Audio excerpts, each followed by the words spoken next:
Zondas look like they will be more complicated to drive than spaceships, but they're not. They're easy.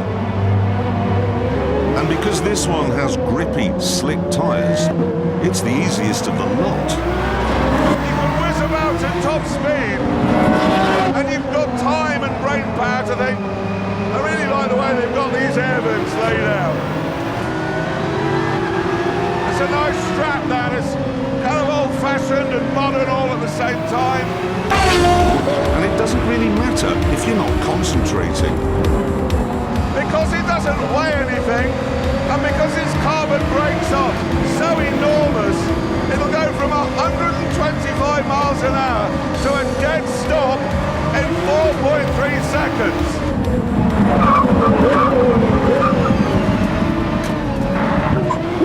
Oh, yeah, like that. The only way to stop faster is to hit a tree. And this is the first Zonda to have a flappy paddle gearbox. It isn't the most refined system in the world, if I'm honest, but it is quick. And it does mean that when you floor it, you enjoy the fury. And all you have to do when the fury runs out, pull the lever, and it starts all over again. Go! Oh yeah, go! Go! Yes, go! Go, go, go! This car is fantastic. An extraordinary example of what can be done when there are no rules. But for a toy, it is a bit expensive. The car will cost you £1.46 million, and because most British racetracks have noise limits, which this breaches, you'll need your own.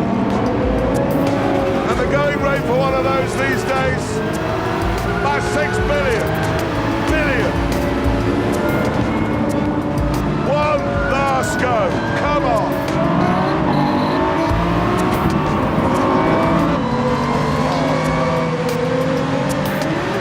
Honestly, what a machine. What a machine. It seems a shame then that we wave goodbye to the Zonda with a car that is absolutely brilliant, but also completely useless. The people at Pagani obviously thought so too, because they recently announced that the R would not be the last Zonda after all. They would actually finish by making 5 road-going versions of it.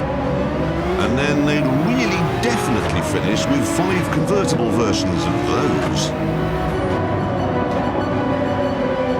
But, like a 1970s rock band, they don't seem to be able to end the song, because they now say that there will be another, one last hurrah. This is it. The Tricolore. Named after the Italian Air Force Aerobatic Squadron, this too is a quietened down, softer version of the R.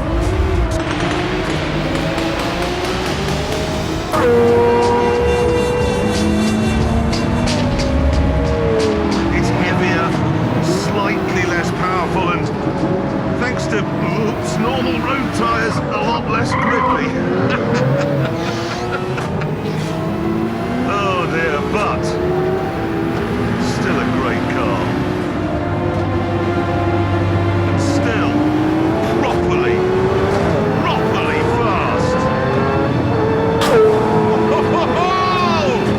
And because you don't need your own track, it's about 6 billion less than the R. That makes it good value.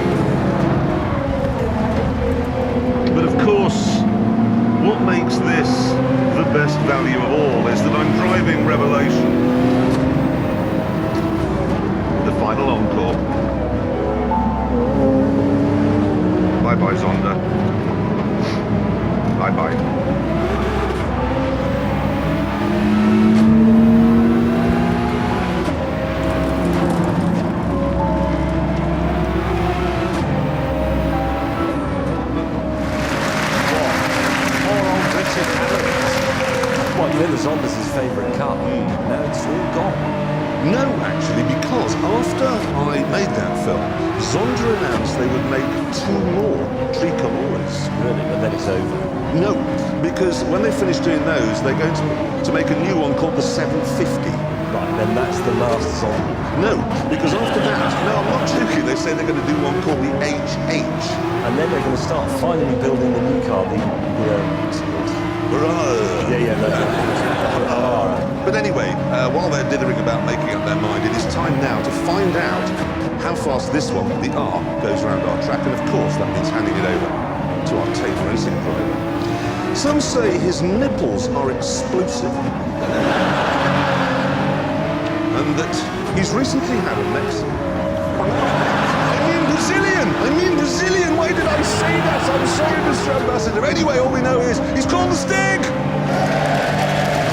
And he's off. And I can't imagine this is going to take very long. V12 AMG Fury powering towards the first corner. Here we are, so much grip in this car. It is just gliding through. Ooh, bit of a four-wheel drift there. No stereo, of course, just 12 cylinders singing. Actually, not singing, shouting. It's actually very wide through Chicago, so how will he attack Hammerhead? Leaning hard on those incredible brakes. Oh, yes, he's nailed it now. Yep, he's through.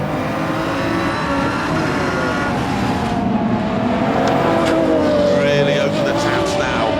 Kept a steady throttle through the follow-through. Unsettled a bit by the bump on the apex. Stig not scared. 2 corners left. It stays so flat, it actually looks undramatic. Oh, a spit of flame into Gambon and across the line. Half time here. It did it in 1 minute. 26.7. No, I'm lying. 1 minute, 8.5. The Pagani Zonda, a car which proves that in Italy you can wake up one morning, drink 1 too many espressos, tell the world you're going to make a car as fast and as good as a Ferrari, and then actually go ahead and do it with the feral, track-only Zonda R. It's always puzzled us at Top Gear how Pagani makes its cars so good. Yes, they put in the effort by inventing a new cocktail of carbon fibre and titanium called carbotanium. And they managed to persuade Merck's power-crazed AMG division to build them special V12 engines. But that's not enough on its own. What Pagani really understand is that a supercar should be loud and dramatic and fast enough to make your eyeballs turn to putty. They also make cars that are incredibly easy to drive. Many men in sheds try to make supercars, and they get it wrong. But Pagani, as we see here, consistently gets it right. Very, very right.